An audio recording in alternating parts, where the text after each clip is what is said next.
prison, c'est très tard qu'on te met au courant des difficultés qu'il y a suite de non-payants de ceci, de crédits qui sont en cours.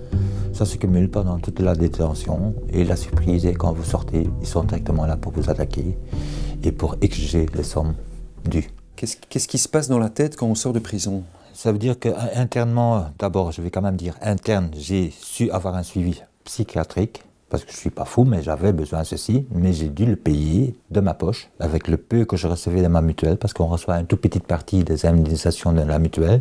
J'ai su me permettre de payer ceci en prison. Une fois sorti de la prison, j'avais encore besoin de l'aide psychiatrique, mais là, j'avais plus le moyen, même si c'était 10, 15 ou 20 euros par séance, j'avais plus le moyen de me le permettre.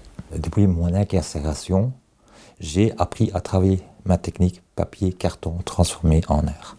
Et je suis maintenant à un niveau, pour moi, qui est très important. J'avance, j'arrive à faire des meubles, des objets utiles, décoratifs aussi, et utilitaires. Et j'aimerais bien de pouvoir créer mon propre atelier, si c'est possible. C'est une de mes rêves, comme niveau artistique, je veux dire, d'arriver à ce but-là. J'ai eu l'autorisation de mon médecin conseil de participer bénévolat avec Miroir Vagabond. C'est suite à ça qu'on m'a proposé d'entrer dans des différents projets. Là, j'ai appris à commencer à travailler la peinture. Je sais que c'est un long chemin, mais je suis prêt à me battre. J'ai battu toute ma vie.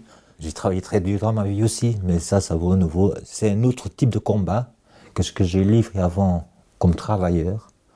Maintenant, c'est un autre type de travail que je dois livrer avec la société et avec moi-même pour montrer qu'on n'est pas déclassé, qu'il y a encore moyen d'avoir une vie avec notre vécu et que c'est possible. L'utilité, je crois qu'on l'a tous. Il faut savoir juste le montrer, s'exprimer et avoir la chance qu'on l'accepte aussi, qu'on le montre à l'extérieur, que c'est possible. Qu'on n'est pas toujours des criminels parce qu'on était des tolards.